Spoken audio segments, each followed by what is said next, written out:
Mom's gonna start living with us from tomorrow. Huh? What do you mean she's coming? It means she'll be living here with us. We discussed it last night and decided. But, how can? Why does my husband always decide everything on his own? First off, what are we gonna do about your mom's room? We don't have a spare room, do we? Then, you'll have to vacate your room by tomorrow. Don't just decide things on your own like that. Quiet. I'm paying $2,000 in rent, so you'll do as I say. My name is Catherine. I'm a 34-year-old owner of a small boutique. My store is a tiny spot on the edge of town, sustained not by heavy foot traffic but by the loyal locals who frequent it. Because of this, the atmosphere inside is incredibly homely. Both the staff and the customers are close-knit. I'm quite content with the warm vibe of my shop as it is, without any ambition to expand and grow its scale. In contrast to me, my husband Ethan is the type of person who is always aiming for the top. Despite our opposite characters, people often wonder how our marriage works, but I believe it's precisely because of our differences that makes it surprisingly well. Come on, are you still in the middle of cleaning? You got plans in the afternoon, right? Are you gonna make it? Don't you have other stuff to do? We're gonna run out of time to leave. Oh dear, you're always so restless. It's just a family outing, not work. It wouldn't hurt if we leave a bit later, would it? What are you talking about? You're too laid back. What else needs to be done? Could you pack Hannah's things in her usual bag for the outing? Fine, but really, you. Grumbling, my husband goes to fetch our daughter's things. Watching his back, I can't help but smirk. My husband, always prioritizing efficiency, gets frustrated with my laid-back approach and ends up helping me himself. He might think he's supporting me, but in reality, I'm the one managing him. His impatience is largely due to his job. He works as a salesman at an IT company. In the IT industry, falling behind even slightly means getting overtaken by competitors. So, he's become accustomed to always focusing on results and not tolerating even minor mistakes. While this might not be an issue in our marriage, I'm certain we couldn't work together. If I had to work with someone, I'd get along better with my dad than with him. My dad has been dedicated to cars all his life, embodying the spirit of a craftsman. Even though he owns a small building near the center of a bustling city, when Ethan and I went to ask for his blessing for our marriage, they ended up talking about work instead. That was 3 years ago, but I remember it as if it were yesterday. Dad, I've brought Ethan along. Wait a sec. When we arrived at the house, my dad was covered in grease, working on a car. Ethan was visibly nervous, overwhelmed by the atmosphere of my childhood home on his first visit. Since my childhood home also housed my dad's auto shop, it was quite spacious. The property had cars for sale lined up, with a 2-story building on it. The first floor served as an office and a basic garage, while the second floor was the living space. My mom's inside the house, so let's head up first. Hold on, wait for me, I'm coming too. Dad said, wiping his hands with a black towel as he came towards me, standing at the entrance of the garage. Then Ethan and he properly greeted each other. Since the entrance to the house was at the back of the building, we stepped outside first. Stepping outside, the cars for sale caught our eyes again. Wow, it's amazing! Having such a grand auto shop right in the middle of the city. I heard you bought both the land and the building, right? Must have been a lot of hard work and effort to get them. Nah, I just liked cars and ended up working with them. Got the land and building a long time ago, wasn't as expensive back then. Still, that's impressive. Shows you had foresight. Has there been any change in car sales over the years? Yeah, recently there's been a bit of a trend in selling cars for collectors. So, the value of retro, older cars has gone up quite a bit. Sure, there are a lot of cool-looking cars. But back in my day, I couldn't imagine buying a car just to look at it and not drive it on the streets for such a high price. I see, that's a significant change. Ethan, always eager to improve, bombarded my dad with questions, his curiosity getting the better of him. But my dad didn't seem to mind, answering Ethan's questions as if he were dealing with a customer. It seemed like Dad also slipped into work mode a bit. Neither my mom nor I know much about cars, so having someone show so much interest probably made him happy. Once they get going, I know the two of them won't stop. Leaving them engrossed in their conversation, I climbed the stairs at the back of the building and entered the house alone. I explained the situation to my mom and we peeked at them from the window. Seeing my dad and Ethan talking with serious yet joyful and satisfied expressions, my mom and I laughed together. It's incredible how well they've hit it off from the first meeting. Yeah. But imagine if he ends up just like Dad. Then you'll have to keep a tight rein on him. This was a pleasant memory from when we asked for my dad's blessing for our marriage. By the way, we now live in the living space above where my dad used to run his auto shop. Recently, upon turning 65, my dad decided to close the auto shop and bought a house in the countryside to live a relaxed life with my mom. After working almost 40 years non-stop in the city, they planned to enjoy their retirement in the countryside. Successful from his auto shop, Dad has enough money to semi-retire comfortably. With Dad moving out and the family home becoming vacant, he suggested we live there. Dad's saying we could use the house. What do you think? Huh? Isn't he going to sell it or rent it out? Yeah, Dad finds dealing with the house is too much hassle. Selling or renting involves a lot of paperwork and preparations, right? So if we use it, he's thinking of eventually handing it over to us. So, you mean you'll inherit the house and land? Well, yes. It's almost like a verbal agreement because he's tired of handling complicated matters after focusing on his work for 40 years. I see. Maybe he thought giving us the house now would be like he's getting things in order before he's gone, so he decided to lend it to us instead to avoid making us feel obligated. So, how much is the rent? Rent? About $2,000, I guess. For that size and a 3-bedroom living space, right? That's quite a steal given its location in downtown and better access to everything compared to where we live now. Plus, with Hannah being born, maybe it's time to take the plunge and move. Hearing the rent was $2,000, Ethan seemed to warm up to the idea and agreed to the move. Ethan has a bit of pride. So, I was worried that he might resist moving into my parents' generously offered home, seeing it as relying too much on them. But with the move decided, I breathed a sigh of relief. It's a win-win. My parents can move to the countryside without worries, and we get a great place to live. However, Ethan had one condition. We'll move, but I'm paying that $2,000 rent. It's a matter of pride for me. Huh? Oh, okay, sure. Thanks. Ethan couldn't stand the thought of just living off my parents. Even though we share finances, he insisted on paying the rent himself. Pride can be such a hassle at times. Thus, we moved to the heart of the city, and life became much more convenient. I thought we were set for a comfortable life, but living in my childhood home brought a new issue. After moving, my mother-in-law started visiting often. It's natural she'd be curious about her son's new home. But her visits became too frequent, almost every week, prompting me to gently inquire.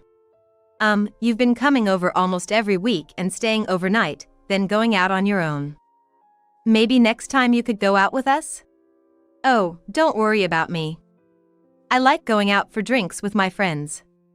They'd be bothered if you two came along. I wish my mother-in-law would be a bit more considerate.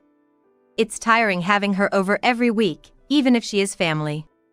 Moreover, my mother-in-law has recently taken a liking to going to see a play, and she and her friends go to the theater every week and get excited discussing their impressions of the play in the bar on the way home. She effectively used our home as a hotel. Really, you don't need to worry about anything at all. After a long bath, she'd even help herself to the high-priced ice cream in the freezer. That was what I had bought as a treat for myself. I really wish she'd show just a little consideration. If she were visiting out of concern for Ethan or to see Hannah, I'd understand. But using our home as a base for her hobbies doesn't sit right with me. So, I talked to Ethan about it, but surprisingly, he took his mother's side. She does help out with chores and laundry. she's trying to support you with housework and childcare. So, she shouldn't even enjoy her hobbies? Well, yes, her help is appreciated, but it's exhausting when she comes over so often, even when it's not needed. Huh? Are you that ungrateful? If you're going to complain about my mom, then make sure you can do housework, childcare, and your job perfectly, so no one can criticize you. Ethan completely disregards my feelings. He implies I should produce results if I want my demands met. That makes sense for work. But this is about our family life, and I'm struggling. Everyone has their limits. To be honest, I feel like my mother-in-law's behavior is generally unreasonable. After trying to talk about it, it's clear that I can't expect Ethan to take my side. But I couldn't just let it go. As a last resort, I sought help from someone. Suddenly, my mother-in-law stopped coming over. Lately, my mom hasn't been coming over at all, huh? Indeed, she hasn't. I wonder if something happened. Who knows? Can't say for sure. I replied to Ethan's questions with a breezy smile. The reason my mother-in-law stopped visiting was that she was cautioned by my father-in-law. He is a very kind and courteous person, so I explained the situation over the phone and asked for his help. It seems like Ethan doesn't know why his mom stopped visiting, so it appears my mother-in-law kept it a secret that I asked my father-in-law for help. This way, it shouldn't harm my relationship with Ethan. I'm grateful to my father-in-law. But a year later, my father-in-law suddenly fell ill and passed away. It's been almost 5 years since I married Ethan, and my father-in-law had been a big help whenever I had troubles with Ethan or my mother-in-law. He was only 62 years old, and I had planned to repay his kindness many times over in the future. Yet, I didn't get the chance to repay him at all. At the funeral, overwhelmed with sorrow and regret, I paid my respects to my father-in-law. After the funeral ended, my daughter and I returned home ahead of everyone else. No matter how indebted I felt, staying with my mother-in-law and Ethan at my in-laws' place didn't feel right. Rather, it seemed like Ethan and my mother-in-law didn't want that, so I took my daughter and came home. However, the next night after Ethan returned, he hit me with something unbelievable. Mom's gonna start living with us from tomorrow. Huh? What do you mean she's coming? It means she'll be living here with us. We discussed it last night and decided. What? Wait, what about your dad's house? What about the sale or demolition? Aren't there things to be done? I tried to make Ethan see reason, shaken by his sudden declaration of cohabitation, pointing out the impracticality of his plan. But Ethan was determined. That's why she's going to live with us while we sort out those procedures. We decided last night. But, how can? I felt dizzy. Why does Ethan always decide everything on his own? First off, what are we gonna do about your mom's room? We don't have a spare room, do we? Then, you'll have to vacate your room by tomorrow. Don't just decide things on your own. This is our home, you and Hannah's and mine. Why would you decide on your own to let your mom live here? Quiet! I'm paying $2,000 in rent, so you'll do as I say. Until now, I've avoided confronting Ethan's high pride and stubbornness, fearing a clash if I objected or refused. So, I've been doing things at my own pace while trying to guide my husband's thoughts and actions. But with my mother-in-law moving in tomorrow, there won't be time to avoid conflicts or subtly influence decisions anymore. Ethan really doesn't consider my feelings at all. He only thinks about the visible outcomes, like chores, believing that having another person around for housework and childcare is a benefit. But demanding I vacate my room for my mother-in-law is just too overbearing. And yet, before we could even finish our discussion, Ethan hurried off to take a bath. It seemed like my desperate resistance was meaningless. I went to my workroom, deciding to at least clear it so my mother-in-law could sleep there tomorrow.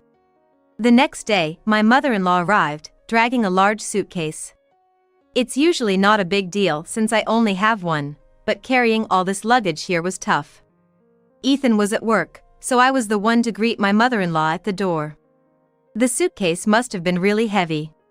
She was sweating slightly and looked tired. But there was no sign she was saddened by my father-in-law's recent passing. Despite the funeral just a few days ago, had she already moved on? Or did she never grieve in the first place? Look, you haven't cleaned up at all. I'm sorry. Ethan told me last night to clear out the room. Really, you're so useless. Hurry up and empty the room. And get me a cold café au lait. And some cake, too. There was no cake in the fridge. When I said I'd go buy some, my mother-in-law sighed. Well, I don't know how you manage as a housewife. Hurry up, please. Why do I have to be told such things? The thought of enduring this every day suddenly made me feel incredibly heavy. But this was just the beginning. That night, when Ethan came home and we sat down for dinner as a family of 4, my mother-in-law began her real attack. It's been a year, but this house is still nice. Yeah, it's been a while, hasn't it, Mom? Why'd you suddenly stop coming? Your father scolded me. He said I was visiting Ethan too often, and it would bother Catherine. Ah, sounds like Dad. We don't mind, though. That's right. But it wasn't Dad being considerate. Apparently, Catherine asked him to tell me. She said it was inconvenient for me to visit this house. My mother-in-law's sudden revelation shocked me into silence. True, I had sought help from my father-in-law.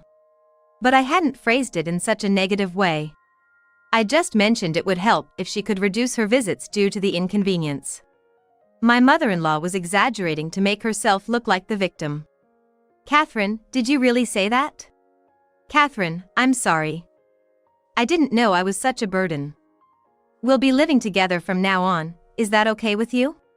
While my mother-in-law's face was smiling, her eyes were clearly angry.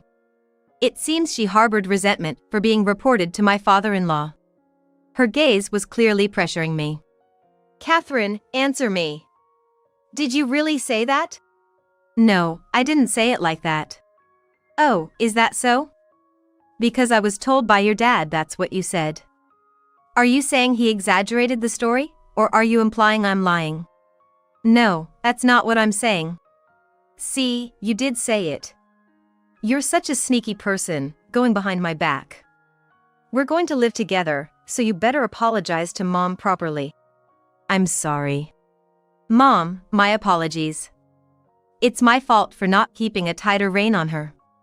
I'll make sure to educate her properly. I apologized, swept up in the situation, but it was truly humiliating. This created a 2-against-1 situation, leaving me isolated within the home. The next day, my mother-in-law's blatant mistreatment began. I made lunch for Ethan and myself in the morning, but only mine ended up in the trash. When I returned home, my mother-in-law had prepared dinner, but there was no portion for me. Ethan was fully aware of what his mother was doing. However, being completely on his mother's side, he just shrugged it off. It was clear I couldn't expect any help from him. Without my father-in-law to turn to, I felt utterly helpless, and a week went by in this state. The harassment was overt and took a significant toll on me mentally. Some people endure mistreatment for years, even decades, but it seems I don't have the patience for that. As I began to reach my breaking point, I reluctantly found myself needing to ask my mother-in-law for a favor. Mom, I'm really sorry to ask, but could you look after Hannah today? Why? Don't you usually take her to your shop? I have to attend a market event for work today. It's at a big venue, and I really can't bring her along. She starts crying as soon as you leave, you know. I really don't want to. Please, I'm begging you. Fine, fine. You're such a burden, the worst daughter-in-law ever. I'm so sorry, thank you. I thanked her more times than I wished to. It was a rough start to the day, but I had to accept it. Leaving Hannah with my mother-in-law worried me. But surely, she wouldn't be cruel to a 4-year-old. I promised to return as early as possible and left the house. That evening, I hurried home, running part of the way. I hoped for the best, but I needed to see Hannah safe with my own eyes. I'm home, sorry for the late return. When I spoke to my mother-in-law in the living room, she continued watching TV, giving me a brief wave without looking back. It was her way of saying not to bother her during her show. I looked around the living room for Hannah. But she wasn't there. Thinking she might have already put Hannah to bed, I headed towards the bedroom. But Hannah wasn't there either. A sudden panic hit me. I rushed downstairs. I found Hannah sitting on the floor in the storage room, crying. "Hannah!" "Mommy. What happened? Why are you down here?" "Grandma told me to reflect here because I didn't eat what she cooked." "What?" I couldn't believe my ears. It seemed my mother-in-law locked Hannah in the dark, cold storage room as some form of discipline. "Hey, what are you thinking, locking Hannah in a place like that? It's cold, dark, and scary." That would be traumatizing for a little kid. I couldn't forgive my mother-in-law. "Stop whining. She wouldn't eat the curry I made, so it's her fault. Kids shouldn't be picky eaters." "But I heard it was too spicy." "It wasn't that spicy." I tasted the curry left on the stove. It was incredibly spicy, even for me, and my tongue burned. "How can you expect a child to eat something this spicy?" "Enough. Children need to eat what they're given. That's how you discipline them. If it were something edible, that would be one thing, but even adults would find this impossible to eat." "Hey, why are you raising your voice? Everyone outside can hear you." Ethan came back just in time. Usually, he sides with his mother, but if he knew what Hannah went through, he'd surely take my side. However, my hopes were quickly dashed. "Hannah, you can't be picky about food. Grandma made it specially for you. I'm disappointed you'd do something so awful. Go apologize to her." It seemed neither my mother-in-law nor Ethan was reasonable. "Don't joke with me. You're not even upset your daughter was treated like that. I can't stand this anymore, leave right now." "What? Why should we leave? This is my parents' house, so it's only natural you two leave." I did put Hannah in the storage, but it was for discipline. That doesn't mean we should be thrown out. That's right, what Mom says goes. Besides, I'm paying the rent here, so it's practically my house now. If anyone should leave, it's you." Talking seemed futile. My frustration turned into utter disbelief. "Fine, I'll leave. And let's get a divorce." "Fine by me. You never respected my mother anyway. Never thought I married someone so unreasonable. Then, I'll ask my dad to prepare a proper rental agreement for this place." "Go ahead. A spacious property in the heart of the city, with a luxurious storage space on the first floor. I thought $2,000 was a bit much at first, but it's worth it. We'll continue living here comfortably with Mom." My mother-in-law and Ethan are thrilled they can continue living in this house. Incredibly, they don't seem to consider the divorce that important. Thinking about the 5 years I've spent in marriage with Ethan makes my blood boil. And I can't forgive my mother-in-law for neglecting Hannah. Ethan, who doesn't see anything wrong with it, is just as guilty. I quickly packed our things and left the house with Hannah. It feels wrong that I'm the one leaving, but I think this will shatter Ethan's pride the most. I hope my mother-in-law regrets it too. Immediately after leaving, I called my dad and explained everything. "Ethan did what? So, what do you plan to do now?" "I want you to draw up a contract for Ethan." "Ah, I see. Going that route. Then he'll have no choice but to leave." Before I could explain further, my dad understood my plan. We're truly parent and child, instantly on the same wavelength. A month later, I was divorced from Ethan and living in a monthly apartment with Hannah. After the divorce was finalized, I decided to bring the documents my father prepared to Ethan and my former mother-in-law. "Oh, you're here. Is that the lease?" "Yes, it is." I was led into the house. I felt odd, being guided around my own home. Sitting on the living room sofa, I placed the documents my dad had prepared on the table. Ethan picked them up. And immediately he noticed a supposed mistake. "Hey, this is wrong. The rent's listed as $20,000 a month." "Oh, really? That kind of mistake is unthinkable." Ethan and my former mother-in-law looked at me with cold eyes. But I calmly responded, "Yes, the rent is $20,000. That's correct. Cut it out with the weird jokes. The rent's supposed to be $2,000, right? Trying to kick us out with an inflated rent? That plan won't work on us. This lease is void. Stop playing around and bring the proper documents. Ethan thought he'd caught me in a scheme, looking triumphant. Unfortunately for him, there was no mistake in the document, and it was indeed drawn up correctly. The rent isn't a mistake. For this entire building and the spacious property, plus the first floor isn't residential but a commercial space. It's common for commercial leases to be higher than residential. When you add it all up, it comes to $20,000. Plus, this is a prime downtown location. That's the going rate for commercial rent here. What? That's ridiculous. We're only renting the living space upstairs. We have some stuff on the first floor, but we'll move it. That's not possible. My dad said if he's renting out this place, it has to be the whole property. It makes sense, right? If people living carelessly upstairs, it makes it hard to rent out the commercial space downstairs. The only reason we could use this house freely is because of my relationship with my dad. Now that we're divorced, you're a stranger, and there's no more special treatment. From now on, you need to pay the market price. What?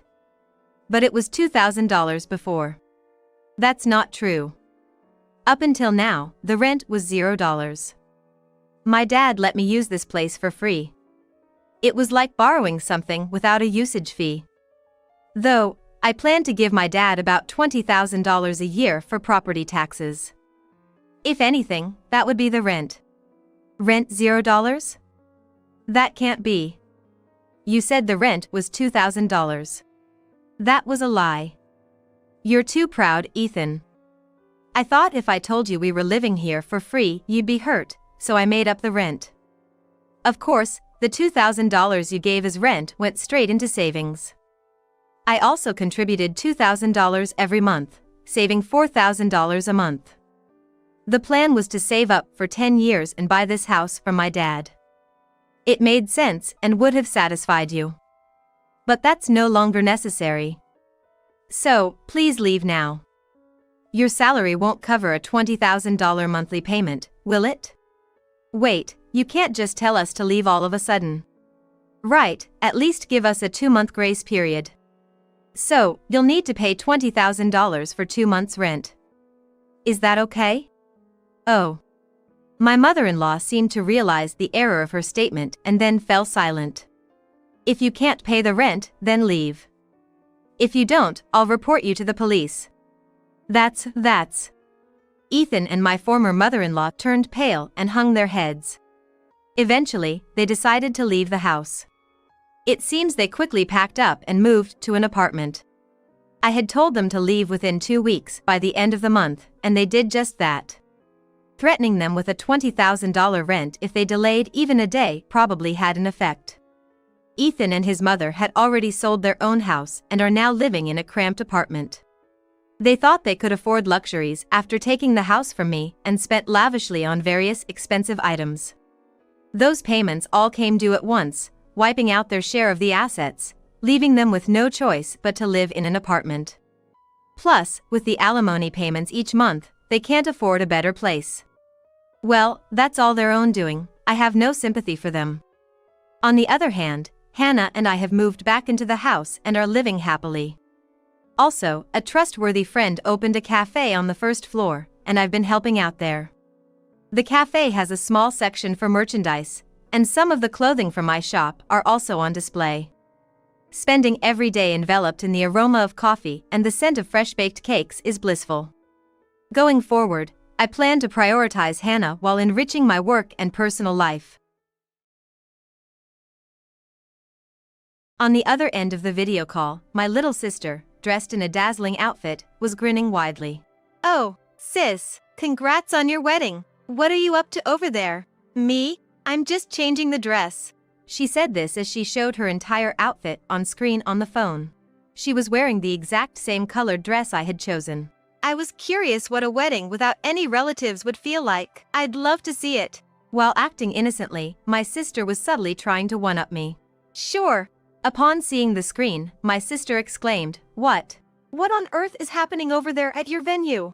My name is Nancy. I'm a 30-year-old office worker. I'm getting married to my boyfriend, Paul, who is a year older than me. We both share a hobby, watching professional baseball. We met at a baseball stadium, and he proposed to me on the way home from watching a game. We were in a situation similar to going into the 7th inning stretch without allowing a run, despite having runners on base. However, the enemy's 7th inning was unexpected. Enemy? That would be my sister. My sister, for years younger than me, is named Lily. Sure, she has a cute face. Even cuter than mine. My adorable little sister has a slightly twisted personality. She wants to imitate me in everything. It's been like that since we were little. Be it in school club activities, clothing, hairstyles, Lily copied everything about me. Thanks to her pretty face, whatever she does looks better than when I do it, and I end up being treated as a lesser copy, which makes me feel miserable. And what's more, she always behaves as if she made the choices before me. Even when I complained to our parents, they always sided with Lily, one way or another.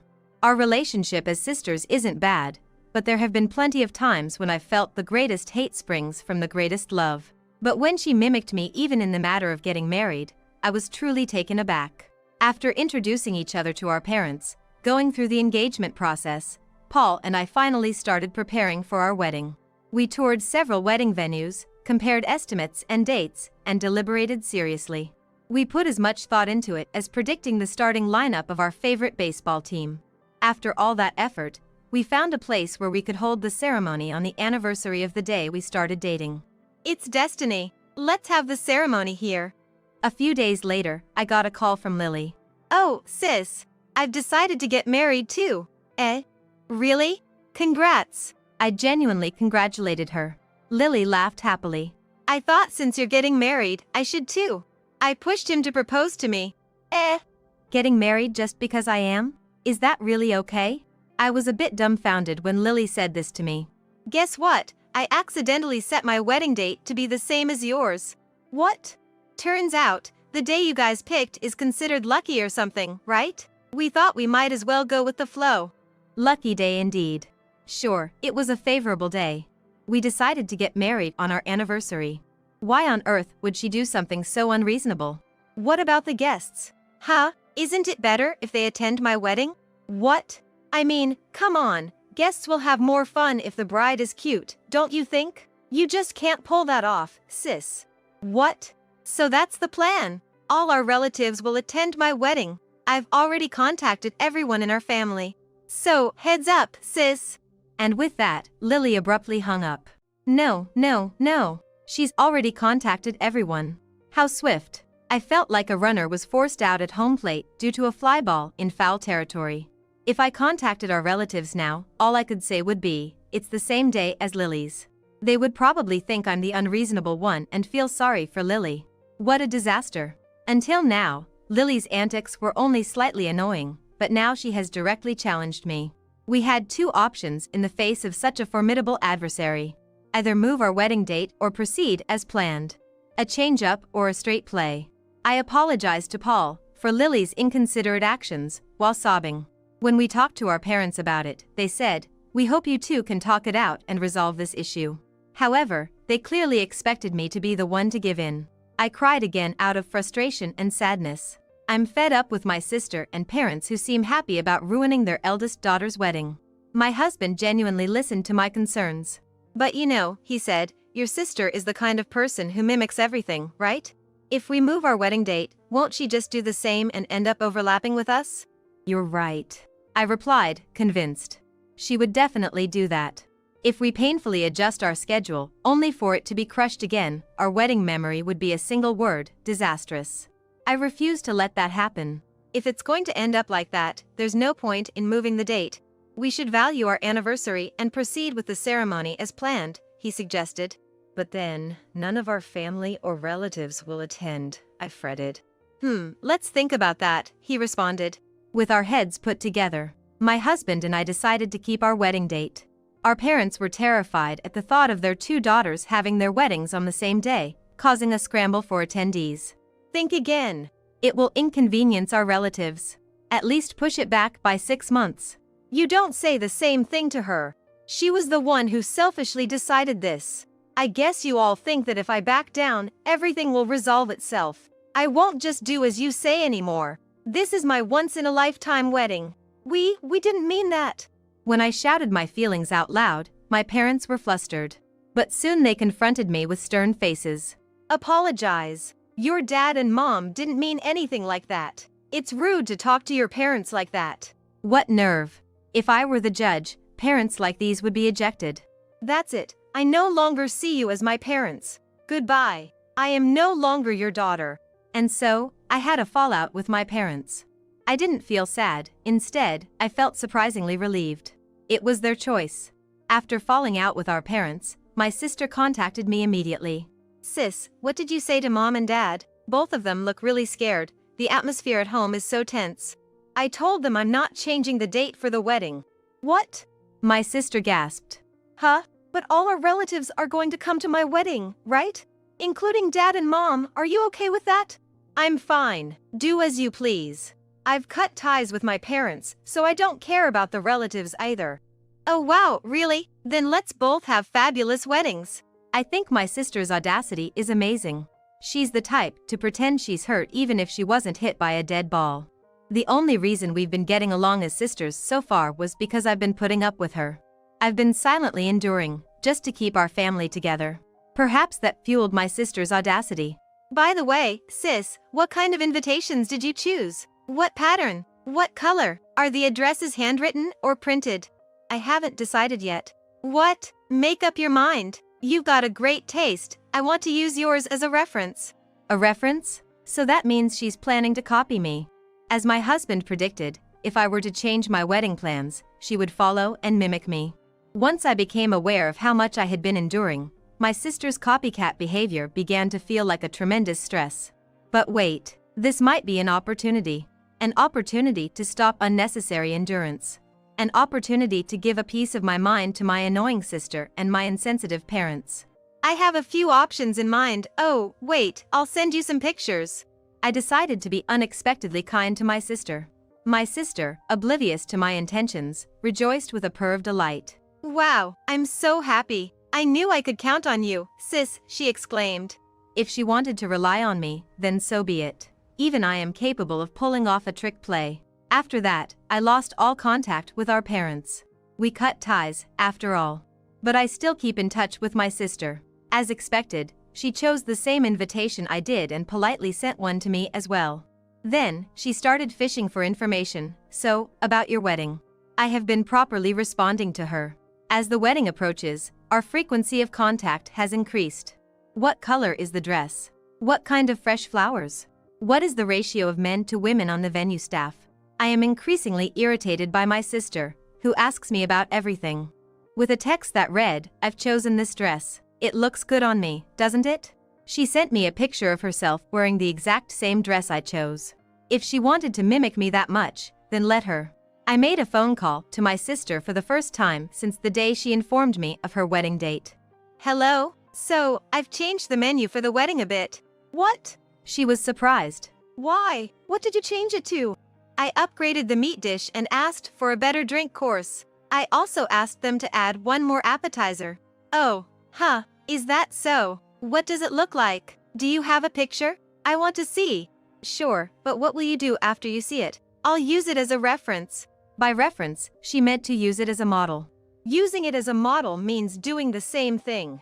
If you want to see a picture, I'll send it, but make sure you discuss it well with your husband.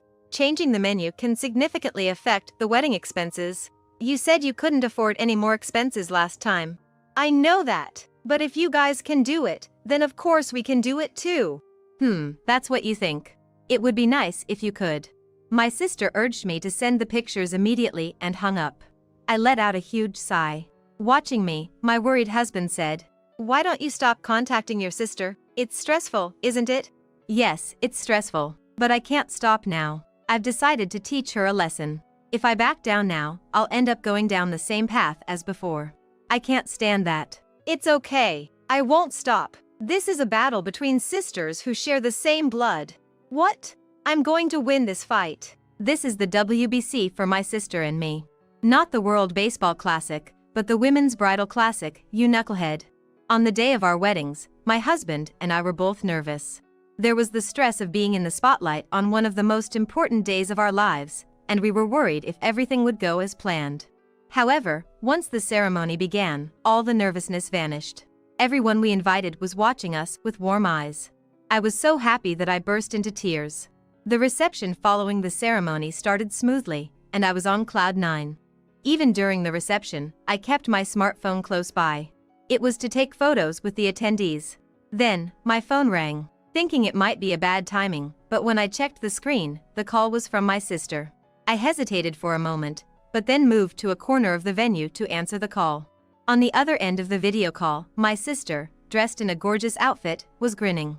Oh, sister, congratulations on your wedding. What are you doing there? I'm in the middle of changing my outfit. She said this and showed her entire outfit on the screen. It was the exact same dress I chose. I was wondering what it's like to have a wedding without relatives. I want to see. Show me. Okay. I switched the camera and showed her the venue. Seeing the situation, my sister raised a surprised voice. What's going on with your venue? It looks like a standing party.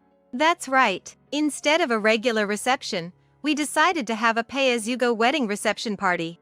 What? When my sister decided to have her wedding on the same day, we realized that a regular reception would be difficult. Honestly, we felt helpless. So, we consulted with the venue staff, and they proposed this idea of a pay-as-you-go wedding reception party. We decided not to have a formal reception, but a casual party instead. We made the opening speech, the toast, and the closing speech. The rest of the time was dedicated to chatting and recreation. We asked the guests to contribute an attendance fee, and we didn't accept any gifts. The food was buffet style. Normally, a reception serves a full-course meal, so you need a large space on the table. As a result, the number of people who can sit at one table is limited. However, with a buffet style, you can increase the number of people around a table. More people at a table means you can invite more people. The attendance fee multiplied by the number of invitees becomes the budget for the reception, so the more you can invite, the bigger your budget becomes. And because it's an attendance fee and not a gift, it's easier to manage the finances. We were able to increase the grade of the food within our budget. The reason I was able to be on the phone at the edge of the venue despite being the main character is because it's a casual party after all. I didn't know anything about that. I wasn't told. I didn't mention it. Why not? Because you would have just copied it. I didn't want you ruining my special day anymore. If I told you, I would have to tell the bosses and relatives that I already invited, not to come. On the other end of the phone, my sister's mouth was hanging open, her face looking a bit pale. That dress looks good on you. It's the one I chose. Eh? Yeah. Eh? But you're going to wear it too, right? You said you were going to change outfits. I've already worn it for the photo shoot, so I won't be wearing it today. We're changing into the team's uniform for the rest of the ceremony. What? We've invited our fellow baseball fans. We're really looking forward to having a blast. But, that's nothing like my wedding. It might not be. Well, let's both have a wonderful day. Bye. With a full-hearted smile, I waved to my sister. I felt refreshed. It felt like I had finally settled a grueling match. I returned to the circle of guests with a bright mood. Later, I sent a postcard announcing my marriage to relatives. According to a relative who called to congratulate me, my parents avoided talking about me as much as possible on the day of the wedding. When asked if we had a fight, they replied, "She is no longer our child." Wow. So, I'm no longer their child. Just what I wished for. I don't need parents who take my sacrifices and patience for granted. I'll leave them behind. My sister was emotionally unstable in the latter half of the wedding. Up until then, she was over the moon as the star of the show. But that changed as soon as she came back from changing her outfit. She was restless and couldn't calm down. She was nervously attentive to the staff's movements and the flow of the reception. She even asked if they could change the dishes from that point on, or if there was anything that could be cancelled. How unreasonable. The venue staff must have had a hard time. As long as she was copying me, she could escape responsibility by saying I did the same as my sister, if there was any flaw. But this time, on the big stage of the wedding reception, she couldn't use that excuse. Because my sisters and my weddings were completely different. The responsibility for ignoring the budget and demanding upgrades to the food and changes to the outfits all fell on my sister. She probably started looking for a realistic line in a panic, but it was a little too late. According to the relative who told me the story, the food was very wonderful. Because they changed the usual menu to mimic the food at my wedding party, it was a special menu. On top of that, they upgraded the food, so the cost of the meal alone must have been hefty. Changing outfits also incurs costs for the dress and makeup. I wonder how much the total payment was. It's like signing a free agent without considering the team's budget. And as a result, the cost unnecessarily ballooned, the relationship with the husband's parents deteriorated, which affected the couple's relationship. Their marriage started with the relief pitcher getting burned and giving up a lot of runs, so it's no wonder it didn't go well. They apparently separated soon after they returned from their honeymoon. But my sister, it seems, can't even return to the family home she should have been able to rely on. In our parents' home, from which the crucial element, me, had been removed, the relationship between my parents and my sister seems to have become rapidly unstable. She told me everything, probably to put the blame on me, even though I hadn't asked for any of it. Divorce seems inevitable. It's a pity. But I don't feel guilty at all.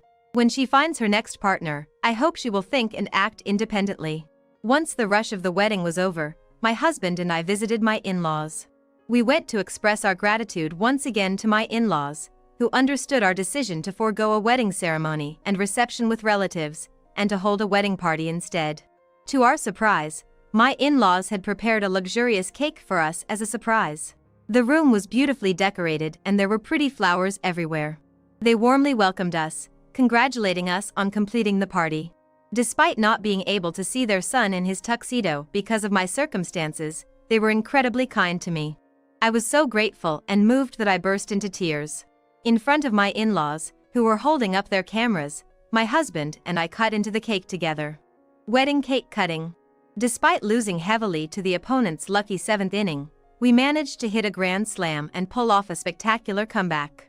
We swept away the old family, and now it's the start of a new life. We will surely be happy from now on. Has the poor old hag kicked the bucket yet? I glared at the man, anger stirred within me by his words. This was my ex-husband, who had abandoned his blind mother to elope with his mistress. It was hard to believe he was the son of my kind mother-in-law, his words pushing my anger to boiling point. You must have had a hard time too, huh? Now you're free.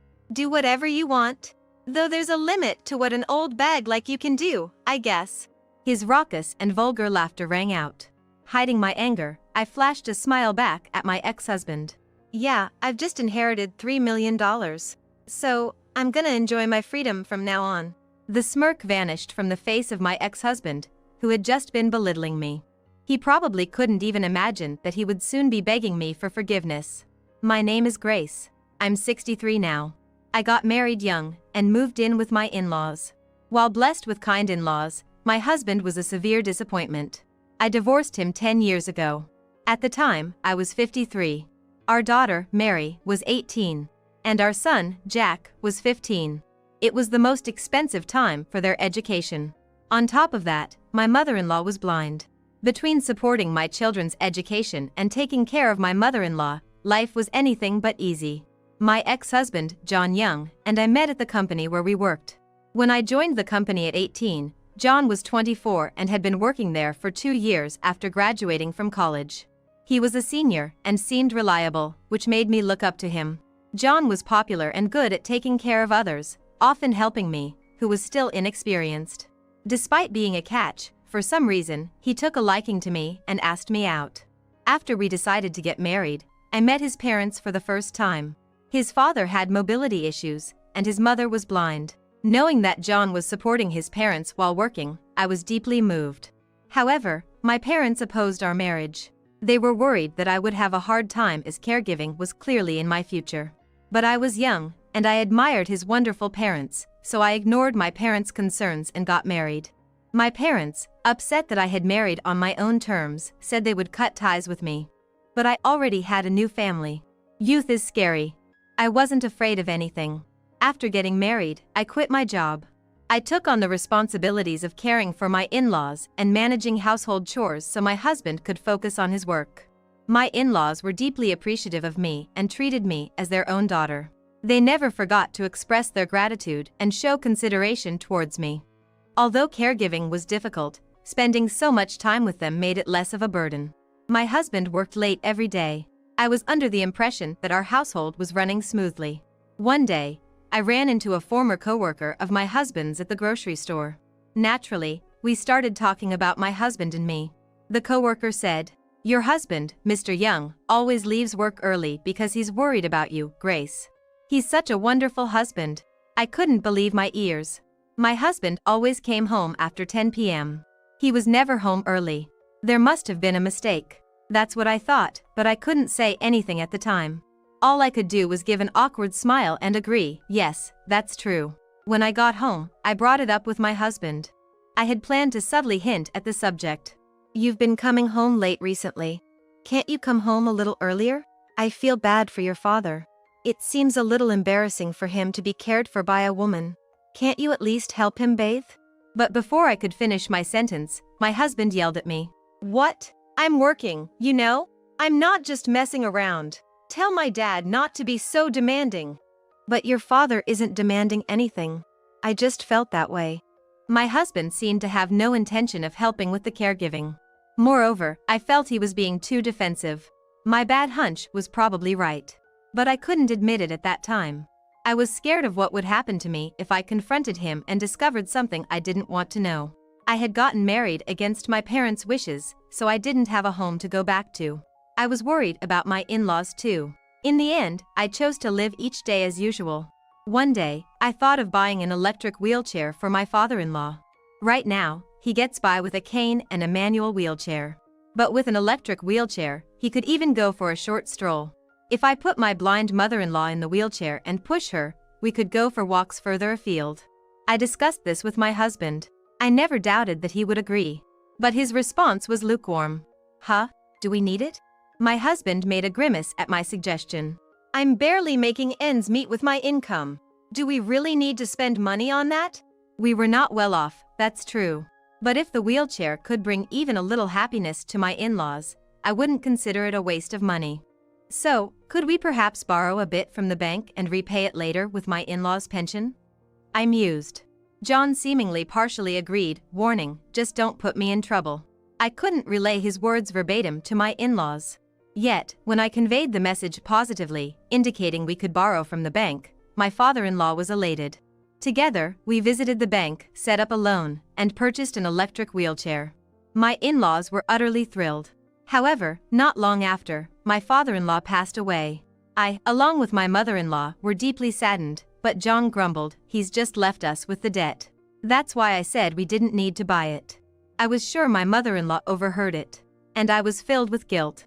Now it was just me and my mother-in-law living together at home. My mother-in-law was blind, but there were things she could manage by herself at home. My caregiving duties were significantly reduced. Around that time, John suggested we should start thinking about having children.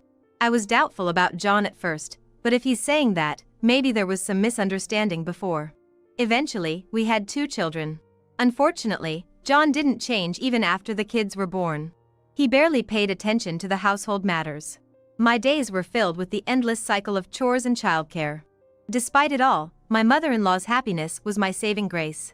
She couldn't see the grandchildren with her eyes, but the lively sounds of children had added more smiles to her face since the loss of her husband. We continued to live a happy life from then on. But as my colleague once told me, John was always late coming home from work. The words at my father-in-law's funeral were unforgettable. There was no sense of affection for my mother-in-law or the children, and recently even on his days off, he would go to work, with all the love drained from his face. As long as he was providing financially, it was fine. That was the thought I had started to harbor. Our marriage was failing, but our children grew up to be kind and honest. Change came to our family when our daughter turned 18 and was about to start college. "I'm off to work," John said one Saturday, a supposed day off. I had to stop him. "You promised to take my mother-in-law to the hospital today." It was a promise we had made a few days before. Today was the day for my mother-in-law's medical checkup. It was also the day when my daughter was moving into her dorm as she began college. Knowing these plans in advance, I had asked my husband to take my mother-in-law to the hospital. What? Isn't that your job as a housewife? He yelled at me. Didn't I tell you that today is Mary's move-in day? I need to help her set up her new life and get everything ready before college starts. Apparently, my fiery response agitated my husband. I had never talked back or made such a fuss before. It seemed my outburst surprised him and he was quite upset. I didn't hear about any of that. I married you because I thought you were not popular and would take care of my parents. Now you want me to take care of my mom? If you can't do it, let her go alone. I was dumbstruck by his words. What a terrible person he was. I had noticed that he was avoiding my mother-in-law. But it's too much to ask a blind woman to go out alone. What's more, his insulting words towards me were unbearable. Knowing the reason why my once popular husband married me, I was filled with regret. That's enough. That's all I said to my husband. I had given up expecting anything from him. Seeing that I did not retort, he seemed satisfied and said, "Then, take good care of the old lady and the kids." After saying that, he never returned home again. In the end, I had my eldest daughter take care of her dorm move-in and purchase the necessities for her new life. Meanwhile, I accompanied my mother-in-law to her health checkup, and somehow we made it through the day. Everyone noticed that he didn't return, but nobody said anything. A few days later, a letter arrived at our house. It was from my husband. There was no address, just his name. The letter contained a divorce notice and a simple message that he was going to live with his lover. It also stated that he wanted nothing to do with the debt left by the old folks, and we could live our lives as we please. I was exhausted. I felt that I would be happier severing ties with him. Before filing the divorce papers, I informed my children and my mother-in-law about the situation. My mother-in-law was the most shocked. "I'm sorry." She held my hand and kept repeating that phrase while crying. "I've been made happy by you, Grace, and my grandkids, Mary and Jack. But if you're getting divorced, then I'm a stranger. I'll live on my own. It'll take time, but I will move out." That's what my mother-in-law muttered. I replied strongly to her words. "You are no different from my real mother, and you are the only grandmother for my children. We don't need to worry about anything for our future life.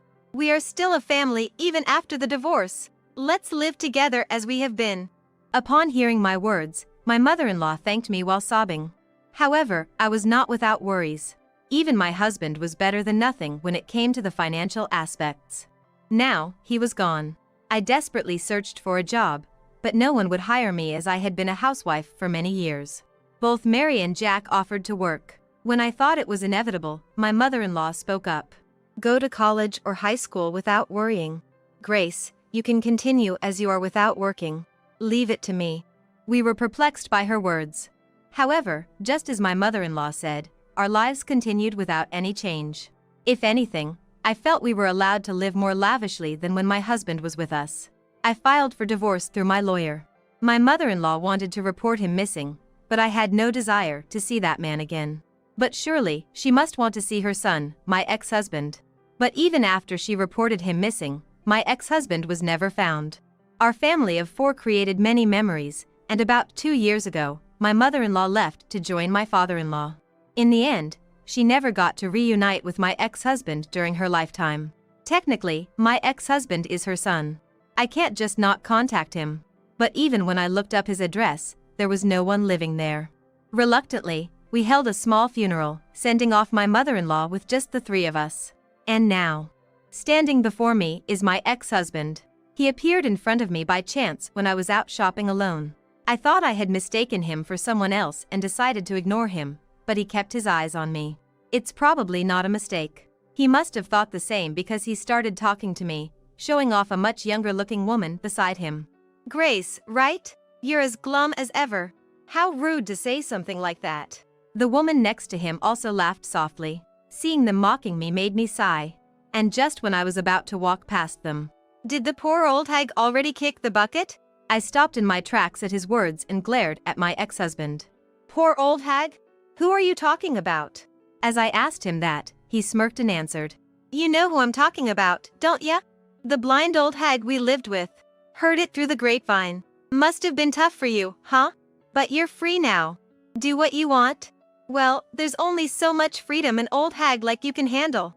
This crude laughter bellowed from my ex-husband. The anger inside me was reaching its boiling point. But if I show anger here, I'll be playing right into his hands. I suppressed my rage and smiled back at him. Yeah, I received an inheritance of about $3 million. So, I don't have to work anymore. I'm living life freely. Thanks for your concern. What? The smirk on the face of my ex-husband, who had been belittling me just moments ago, vanished. See ya. My ex-husband stood dumbfounded. As I was about to walk away, he hurriedly called out to me. Wait a minute. An inheritance of $3 million? What are you talking about? What am I talking about? I mean exactly what I said. Thanks for disappearing. Because of that, I was able to inherit smoothly without you in the picture. Upon hearing my words, my ex-husband turned pale. I thought it served him right. I had no intention of telling him anything, but I guess he should know. He should know how foolish he is. You're kidding me. I'm her son, right? I didn't hear about any inheritance. I should have a right to get a share, too. Upon hearing his words, I couldn't help but smirk. Well, yes, but you were gone. Did you know that after 7 years of disappearance, you are considered legally dead? What? So, your mother-in-law's inheritance was willed to me, your eldest son and eldest daughter. You have no role in this anymore. My ex-husband looked dumbfounded. I almost burst out laughing. I understood why my mother-in-law told me to file a missing persons report after she had passed. The large amount of inheritance she had left behind. A man claiming to be a lawyer appeared and explained everything to me. My mother-in-law's family was a landowner. However, she, like me, had severed ties with her family. Nevertheless, she had the right to inherit. When her parents passed away, she inherited without telling anyone. Thanks to this, we were able to live without any worries. I once asked my mother-in-law, Mrs. Young, how are you managing your money? If it's a pension or something like that, please use it however you like. My mother-in-law responded, I'm using it as I please. To live a happy life with my family. I knew it wasn't a pension by the way she spent money. However, it was definitely her money. Although we were in need, we decided to gratefully accept her offer. The inheritance she received was far more than she could ever use in her lifetime. The problem was the existence of my husband. If things remained the same, if something were to happen to her, my husband would inherit everything. But she did not want to hand it over to her son. During her consultation with a lawyer, my husband disappeared. She thought he had finally cut ties with us. She was sad to part from us, but she thought she would just move into a nursing home with assisted living and use up almost all of her inheritance so that she would not leave any troubles behind. However, my eldest son, eldest daughter, and I all told her that we saw her as a family member and wanted to continue living as we had been. There was no happier moment for my mother-in-law than this. Wanting to pass on her inheritance to us, she followed her attorney's advice and filed a missing person report for my husband. Following the law, my husband left home and after 7 years, legally he was treated as if he had passed away. 1 year later, when my mother-in-law passed away, her inheritance was passed on through lineage to her oldest son and daughter, in place of my husband. I had no rights to inheritance, but my mother-in-law left a will to include me as well. Thus, we were able to receive her loving legacy. Because you left, all of Jack's and Mary's tuition and living expenses were covered by your mom. We were able to live happily because of that. Thank you for leaving. Upon hearing my words, my ex-husband was left with his mouth agape in shock. Serves him right. My ex-husband then contacted me saying that he should have a share in the inheritance. After all these years of silence, I can't believe how awful he is. There's no inheritance for someone who's legally dead. I've said this to him many times. But he's not convinced and insists on discussing it further. I consulted an attorney. For my ex-husband to inherit anything, there would have to be various procedures, such as retracting the missing person report. In cases like these, it is often the grandchildren who inherit the estate. We had no intention of giving my ex-husband a single penny. I told my ex-husband exactly what the attorney told me. If he wanted to inherit, he would also have to pay inheritance tax. When I told him to handle all these procedures, he fell silent. Our children were also present, and we had a discussion. I can't take off work. I can't handle these procedures. Besides, I don't need to pay inheritance tax. You guys should just pay my share. I've taken care of you guys, you should at least do this much for me. I was disgusted by my defiant ex-husband. Apparently, he's working a day-to-day job now, and he can't afford to take a day off. The company he was working at when we were married had fired him due to his chronic absences. When I asked why he left his job and why he was in such financial trouble, it turns out he had a debt to a previous lover. He had been working day-to-day jobs and moving around a lot to pay it back. Understand me? Even when he said this, I couldn't understand him at all. So, it didn't work out with that woman, right? Then who was that woman you were with the other day? When I asked this, my ex-husband arrogantly said, "She's the one I've been looking for." My oldest son was trying hard not to laugh. Are you married to that woman? I asked. No, we've only been together for half a year. My ex-husband muttered in a small voice. Hearing this, I couldn't help but laugh out loud. My oldest son, me, and my oldest daughter were speechless with astonishment, sighing at the stupidity of the man in front of us. What about the woman you left with when we divorced?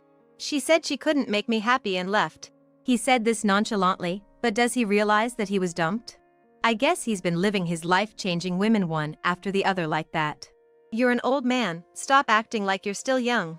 I advised my pitiful ex-husband. She's my destined woman. When he said this, I realized that anything I said to him would be pointless. Thanks to the reunion with my ex-husband, I found out where he lives. Apparently, he's living in an apartment in the next town over, which is under his girlfriend's name. My oldest son bought the entire building and became the landlord. It's the money Grandma gave us. It would be a waste to just leave it there. I thought it would be better to have real estate. My oldest son said this. I thought he wanted to help his father, but that was not the case. On the contrary, if the rent is even a day late, he goes to demand it. The previous landlord was patient, but my son is not like that. You've put your mother through enough trouble. You selfishly chose this life, so you should suffer even more than she did. It must have been my eldest son's own way of punishing his father. My ex-husband, who had never been much of a father figure. The kids must have had their own thoughts about it. Maybe that's why he couldn't bear this life anymore. My ex-husband came to our home, begging for forgiveness. I'm really sorry. I pushed my responsibilities as a parent and a spouse onto you, Grace. I was in the wrong. I couldn't help but sigh at the sight. My ex-husband was desperate. But I also have a life to live. Can't you get Jack to cut me some slack on the rent? He must be really struggling to have to ask this with teary eyes. I don't know. If you had been a decent father to the kids, you wouldn't be in this situation. A failed son, a failed husband, a failed father, what's left in your life now? What was your life all about? You really need to think about that. My words left my ex-husband silent, and he left without a word. His figure looked so small as he walked away. In the end, my ex-husband was kicked out of his apartment due to rent arrears. His new place seems to be an apartment with a 50-year-old building where drafts come in. He seems to be still living day by day, taking on whatever jobs he can find. On the day we reunited, he apparently broke up with the woman he was with when he moved out of the apartment. It seems he had been supporting her living expenses. Since he was essentially evicted for failing to pay rent, I guess it couldn't be helped. Rather, I think he should be thankful that his mistress stayed with him for as long as she did. She was still young and, like me back then, probably hadn't seen through the man my ex-husband is. We are living happily now, thanks to my mother-in-law.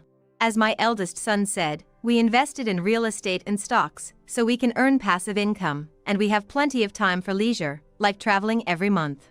And my eldest daughter, Mary, is getting married. Her fiancé is very kind and treats her well. Our family and happiness are going to increase. I'm relishing the happiness of today, which is possible because we overcame our difficult past.